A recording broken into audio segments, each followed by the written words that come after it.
Welcome to episode 5 of Lemuria in space. In this episode, we siege a Agarthan fort and are ready to storm it. This one will be a bit shorter since it's more of a part 2 to episode 4, but check out these troops. They have a living mercury. Very cool. It has a poison cloud. Look at that affliction resistance. Barely any chance of getting an affliction. That might just be impossible? It's hard to say. Is 100 the maximum? Maybe there's 1 in 100 chance of getting an affliction when you would otherwise get an affliction. Very cool.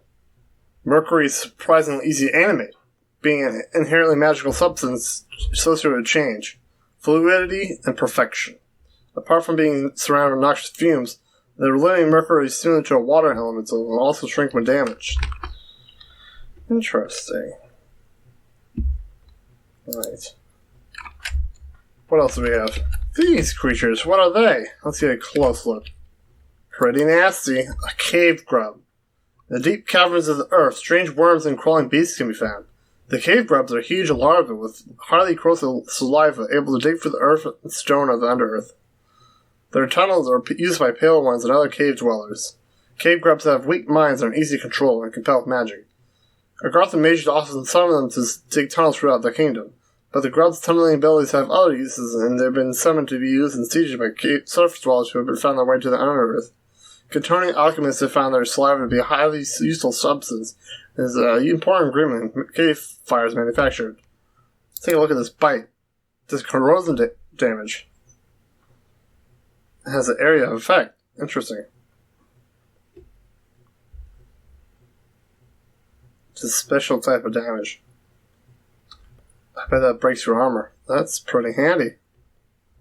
Also has a siege bonus. Let's check their siege. Wow, 12.6. If you had a massive, you'd be able to break through forts easily. And we've seen these before. These are the cave knights. You haven't seen them before. You can read it up here. They have essentially 2 lives. The rider dies and the cave drake dies. Here they have not the bind fighter. Oh, a Catonian necromancer, and they've loaded him up with gems. Look how many spells, paths he's got. Fire, earth, death. That could be pretty scary. He can cast pretty good buffs with that earth. But he's probably just going to summon earth elementals. That's what they like to do. Let's see, what's this guy? Alchemist. He's got a cool water lens. Let's check that out. Water spell range, +1 province, or 25%. Temporary water gems, 1. Interesting. Free water gems. And they cost 5 to make. So essentially you're getting free water gems out of this. But it can only be used in combat. Next he has a staff of flame focus. It only does ritual bonus. It doesn't add as a free gem. It's a mediocre weapon. It gives you a lot of defense, though. That's what they need to survive a few hits. Next, we have this guy. Whoa, the Master Element Alchemical Secrets. This is a cool dude. I think buffed him up with a lot of these gems here. He must have spent quite a few turns crafting all this. And look at his paths. Let's read his story.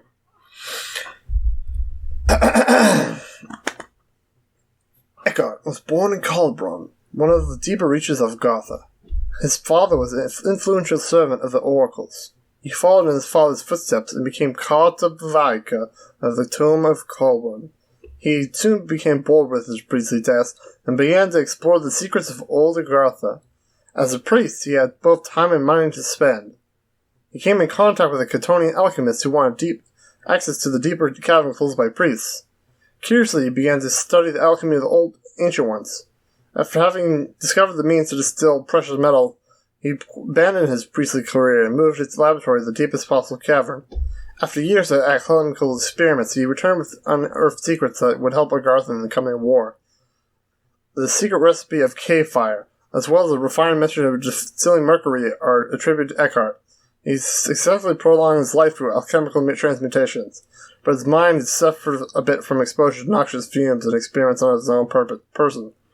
Eckhart himself claims that his mind is expanded and uninhibited by mortal constraints. As a result, he can glimpse arcane secrets hidden to less exalted minds. Eckhart is also the first alchemist to create a bottle of living mercury. A barrel of living mercury. Wow. This guy must be a hero. I caught the Agartha where they're weak. They're gonna miss this guy. They should have brought more forces to the field. Right. And that's their forces. I'll show you all the rest of the troops. They got blind fighters to their sacred magical units. Let's read about them. In the deep cavern of Agartha, sight is of little use. Most Agarthans have developed partial dark vision, but some infants are born blind. They are considered blessed by the Lord and given rigorous martial and mental training in the temples of basalt and marble. Blind fighters orient themselves by supernatural means and can only be used by blind lords and mages. Blind fighters don heavy magical armor and carry kachis with disturbing eyes painted on the surface. Interesting. They have a helmet that's blind. There's no eye holes. That's more defensive than a regular helmet. No weakness. There's no eyes to hit. There's good parry on the shield, I guess. Huh. They're born blind, but they're magical beings. That's strange. They're a human that's a magical being. Huh. I guess they require a mage to guide them in their sight. That's what I'm interpreting that to be. That's what makes sense to me, anyway. Next, let's check out these guys. In the dark caverns of Agartha, missile weapons are never very useful, but with the impending conquest of the surface world, this has changed. As wooded and substeel are rare in the caverns, iron and steel are used as much as possible. Agarthan crossbows are made of steel instead of wood. Crossbows are much preferred to bows, as they're more accurate and Agarthans have poor eyesight. I guess the only problem is, how would he want to combust things in a cave? You'd use up all your oxygen and create noxious fumes. I can see some trouble trying to have industry underground. That's my only worry. I wouldn't know how you do that. So they're at precision 9. That's pretty poor. Starts at 8. Oh, they start at 8. That's pretty poor. Yeah, 8 precision. That's pretty bad for an archer. I guess for a crossbowman, it's a little bit better than for an archer. Because these have a precision of +2. So it equals 10. Huh. Okay. So we've seen their army. Our army you've probably seen before. But we've taken some of their dudes hostage. Check these guys out. They're guarding our lemur thermatog. This guy can die, so we want to protect him. He's going to be casting some useful spells for us. Also, we got this Shadow Tribune bringing some reinforcements for us. He's not too strong, so he'll be dead if he gets into the front line. Next, we have Eyegrave the Prophet. He decided to go north, and he's bringing this army with him. He's going to be needing to cast some spells. Let's see, in the front here, we got another Shadow Tribune. Not too sure what he's doing in the front. I'll have to fix that soon. And also, check out these, Shade Beasts. Shade Beasts are black hounds with bared skulls that wander the Shadowlands between the physical world and underworld in search for lost souls. They are ethereal and stealthy and can avoid detection. And they also have dark power. These are more powerful than total darkness. These guys will be very useful in attacking Agartha. I'm not sure if it counts as partial darkness. Caves, do they count as partial or total darkness? I think they count as total darkness, right? Also, poor amphibians. I'm pretty sure all my guys are amphibians. These guys are a bit poor as that. Still pretty cool. And they have a reanimating bite. Those kill will rise to soulless beings. Hopefully they get to use that. Alright, it's been long enough. Let's advance. Archer fire lays into our troops, killing one. Our troops are now blessed with an unholy blessing. You can see these archers on the walls, trying to defend off these troops, but they're getting cut down as their ghosts slowly push up. It's getting a little too loud in my headphones here. Alright, let's see what we got. These cave drakes are pushing through our lines pretty efficiently. But they're suffering from their own noxious fumes from this living mercury. They're already poisoned. Alright, now we're fighting their sacreds. They got a lot of them. And they're all blessed. Let's check out their bless. +1 morale. That's pretty handy. Decay weapons. Not so good against us. Cold resistance. That's okay against us. Defense skill. That's pretty good. Undying +2. That gives them +2 hit points before they die. And water breathing. Pretty neat. But not strong enough. They need a more powerful bless if they want to take on us. They need something like magic weapons. That would have been great for them. Really, when you're fighting Lemuria, you want magic weapons. Alright, but they are holding up. They're solid troops. But they're suffering some poison damage. 24 protection. There's nothing to sneeze at. This living mercury is starting to melt away, though. We don't suffer from poison much. We have 25 poison resistance. That's really high. For some reason I thought 25 poison resistant would mean you only get 25%. But it's reduced by this number of points. Which is really huge. So if you take 25 poison damage, it's reduced by 25, right? I'm guessing that's what it is based on. Oh, they're even being attacked in the back line.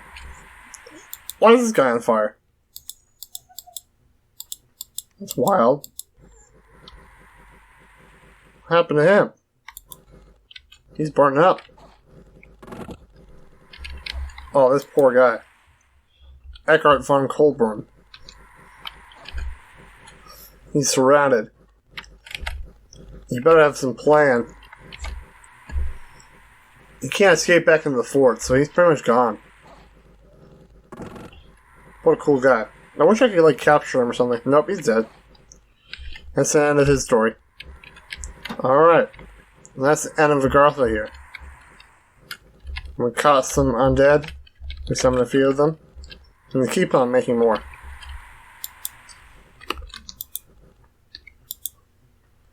It does take a bit of fatigue. Look, he's up to 144. And it doesn't do too much effect. We got too many troops in the front line. And these guys will hold out for a long while.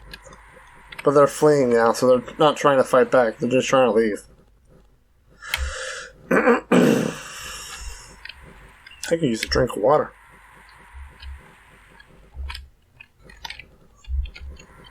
Well, did those reanimator dogs ever do anything? I didn't see them do anything. They seem to have just died off. That was a shame. They were in the front line, too. Why not summon them more of those guys? I might get some other undead. Or we could try hordes of them. Hordes of those undead dogs. They are dark power. They might get more powerful. As we use them in caves, they'll become more and more efficient. Check these other shadows. Are they dark power? They are dark power. So all shades will become more powerful in darkness. Lemuria likes large cave worlds, it seems. That's more beneficial to them. Oh, we're trying to cast apostasy on him. It'd be nice to capture another one of them. Nope. He died. Wow. Oh, here's the J-Beast. What's it doing back here? It's fled. It's got 30 morale and it fled. Any more I want to show you? Here was the battle here. Capture those guys. That was last episode. We'll capture a province here. Capture a province there. Didn't get any mighty blood slaves. Found a magic site. Let's check that out. It's on the circle. That could be cool. Woodhead Druid. Excellent. Lab and temple. Let's build lab and temple. That'll be the end of this episode, though. Let's see. This guy can go over here and build a little temple. I don't have anyone else to do it. Okay. Well, now it's time for busy work. Hope you enjoyed. Thanks for watching.